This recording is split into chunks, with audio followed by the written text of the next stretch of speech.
Hello दोस्तों, आज हम बात करेंगे पेट का कैंसर यानी स्टमक के कैंसर को कैसे डायग्नोज किया जाता है। क्या क्या जांचें, क्या क्या मोडालिटीज़ अवेलेबल है जिससे हम पकड़ सकते हैं कि किसी व्यक्ति को पेट का कैंसर है या नहीं। आज का टॉपिक बहुत ज़्यादा इंपॉर्टेंट है। हर तरह के कैंसर्स के बारे में हमने सेपरेट वीडियोज़ की जो कि आप हमारे चैनल पर देख सकते हैं। आज हम बात करेंगे स्टमक कैंसर के डायग्नोसिस पर। टॉपिक पर जाने से पहले जो लोग हमारे चैनल पर नए हैं उन्हें रिक्वेस्ट करूँगा कि चैनल को सब्सक्राइब करें, वीडियोस को लाइक करें, शेयर करें, फॉलो करें, कमेंट करें तुरंत। चलिए शुरू करते हैं पॉइंट वीडियो।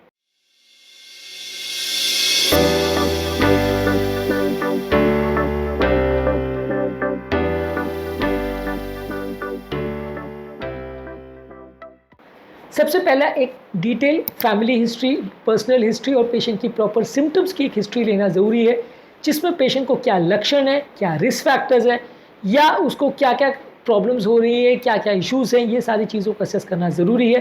स्टमक कैंसर के क्या सिम्टम्स होते हैं या क्या लक्षण होते हैं उस पर हमने ऑलरेडी एक सेपरेट वीडियो किया है। स्टमक कैंसर पे एक डिटेल ओवरव्यू भी किया है, इसमें आप ये सारी चीज़ें देख सकते हैं। मेडिकल हिस्ट्री में मेनली आपको अगर भूख नहीं लग रही है, बहुत ज़्यादा कमजोरी लग रही है, नॉजिया वॉमिटिंग हो रहा है, बार बार एसिडिटी हो रही है, डिस्कम्फर्ट हो रहा है, वॉमिट में ब्लड आ रहा है, ये सारे फीचर्स अगर हैं या इनमें से कोई भी फीचर है तो वो स्टमक का कैंसर का मार्कर हो सकता है। हर फीचर हर व्यक्ति में मिले ऐसा ज़रूरी नहीं है। लंबे समय तक ये कैंसर पता ना चले, ये हो सकता है। और बहुत ज़्यादा केसेस में स्टमक कैंसर वाले पेशेंट की मृत्यु होने का कारण यही है कि बहुत सारे केसेस डिटेक्ट बहुत लेट केस में होते हैं, तब तक कुछ कर पाने की हालत में पेशेंट या डॉक्टर दोनों ही नहीं होते। इमेजिंग टेस्ट की अगर हम बात करें तो ज़्यादातर अपर जीआई एंडोस्कोपी सबसे इंपॉर्टेंट टेस्ट माना जाता है। इसमें एक फ्लेक्सिबल कैमरा यानी एंडोस्कोप मुंह के द्वारा अन्नली में डाला जाता है, जिसमें पेट की इनर लाइनिंग को स्कैन किया जाता है कैमरे द्वारा, अलग अलग उसकी मशीन रिकॉर्डिंग की जाती है। और अगर कोई एरिया ऐसा डाउटफुल दिखता है जहाँ पे कोई प्रॉब्लम है तो वहाँ पे आप उसका एक टुकड़ा निकाल के देख सकते हैं, जिसे बायोप्सी बोलते हैं, और माइक्रोस्कोप द्वारा उसकी जाँच कर सकते हैं कि वो टुकड़े में कैंसर के सेल्स है कि नहीं।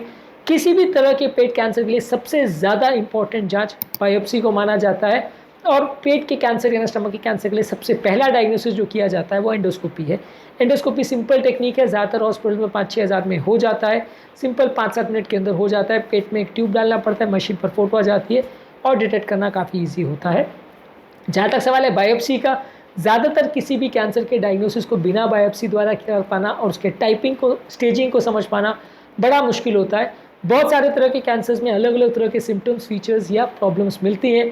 यदि आप उसका बायोप्सी नहीं करेंगे तो कौन से टाइप का कैंसर है वो डिटेक्ट कर पाना मुश्किल है। क्या उसकी जेनेटिक मेकअप है, कौन सी दवाइयाँ पेशेंट के केस में इफेक्टिव होगी वो समझना मुश्किल है। और ऑब्वियसली डायग्नोसिस के लिए भी सबसे पहला टेस्ट बायोप्सी किया जाता है, क्योंकि कई पेट में ऐसी गठानी हो सकती है जो कैंसर जैसी दिखे, लेकिन जब तक उसके अंदर कैंसर के सेल्स को आप कन्फर्म नहीं करते तब तक आप कैंसर का ट्रीटमेंट चालू नहीं कर सकते। कई बार वो ट्रीटमेंट काउंटर प्रोडक्टिव हो सकता है, पेशेंट को ट्रीटमेंट करने के बाद फ़ायदे के बदले नुकसान भी हो सकता है। इसलिए इस तरह के केसेस में बिना बायोप्सी किए, बिना टुकड़े के एनालिसिस किए कई बार ट्रीटमेंट नहीं चालू कर सकते। इसके अलावा आप कई बार एंडोस्कोपिक म्यूकोसल रिसेक्शन यानी EMR भी करते हैं, या कई बार आसपास जो लिम्फ नोड है उसका फाइन नीडल एस्पिरेशन साइटोलॉजी यानी FNAC करते हैं। इसके द्वारा भी कई बार आसपास के सेल्स में कैंसर है यानी उसकी जाँच की जा सकती है।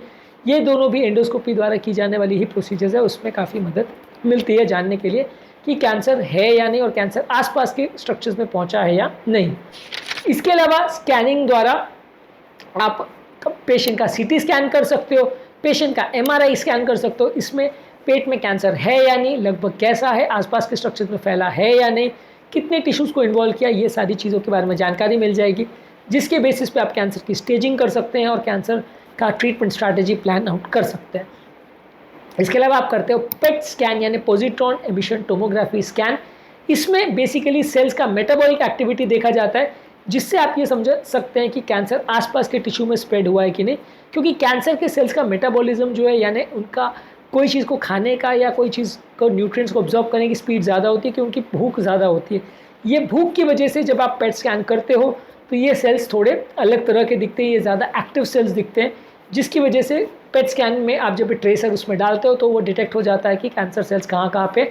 और मान लीजिए अगर कैंसर सेल्स पूरे शरीर में फैल गए तो अलग अलग जगह पे कहाँ कहाँ फैले हुए हैं वो आप पेट स्कैन द्वारा असेस कर सकते हो। कैंसर अगर रिकरेंस भी हुआ है किसी को, यानी फिर से पलट के भी वापस आया और कैंसर अगर शरीर में फैल भी गया है तो भी उसको असेस करने के लिए पेट स्कैन का प्रयोग किया जाता है।